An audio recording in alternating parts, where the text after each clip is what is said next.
there, she's not back here trying to figure out what I'm doing in college. And that's a good thing. It's a good thing for me and a good thing for her too.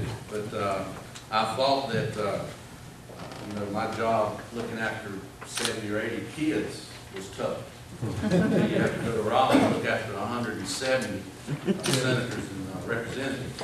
That's really tough.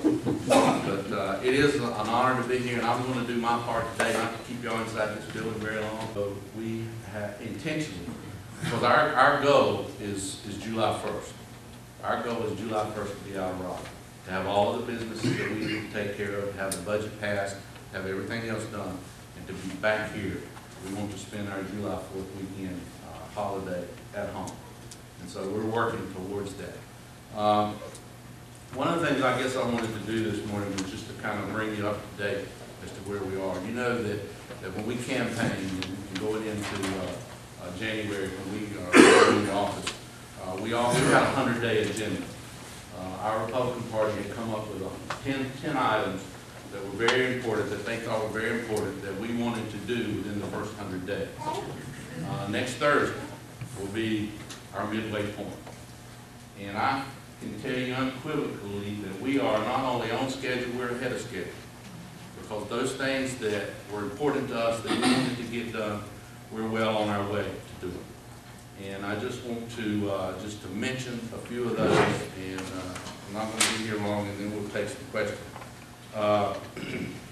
You know, we promised that we were going to balance this budget and not raise taxes, and we're still going to do that.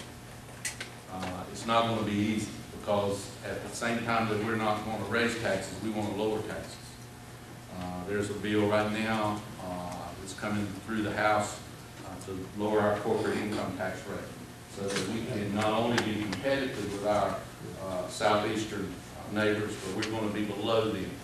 And if we can get that tax rate down, and we're doing that, and our final, where we want to eventually get to, is to have no corporate income tax in North Carolina. And all the other attributes that North Carolina has, and we can lower our tax rates or do away with our tax rate, then we're going to get the businesses to come to North Carolina. Because we've got the people here, we've got the system here, we've got what Eastern North Carolina, what all of North Carolina is, and if we can just get those tax rates down to be competitive, then the businesses will come. And that's our goal. We are going to, as contrary to what the Democrats are saying, that all the polls are showing that everybody is okay with continuing this temporary tax increase that the governor did a couple of years ago. We're not going to continue that tax. We're not going to drop it by 1/4% or 0.5%. We're going to drop the whole thing. We're still going to balance this budget. Castle doctrine. Yes. I know that you guys have something proposed on that, but I haven't been able to keep up to see where it's at. It's in committee. In fact, it comes to my agriculture committee next week, and it'll come out as a favorable vote in the agriculture committee. And I think that's probably the last committee it'll go to. It'll go to the House floor after that. And we have the votes to pass that. And we don't have it. That is one of the ones that we have talked about in caucus to see if there's any opposition to it, and there's no opposition to it.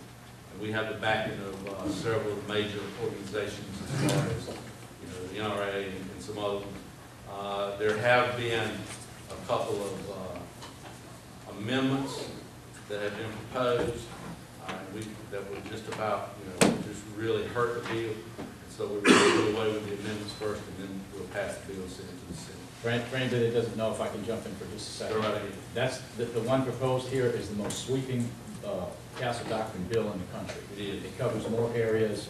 They're doing a great job. It is. I'm here today with Norman Sanderson. He has been at the Craven County Republican Convention. And Representative Sanderson, what have you found to be going on in Raleigh, and where do you think things are going? Well, there's a lot of issues that for years have been hidden or forgotten or not people have just left them off the table, and those things are on the table, and they're things that the state of North Carolina, that the people of North Carolina want on the table. And so we're hitting those hard button issues. They're not easy.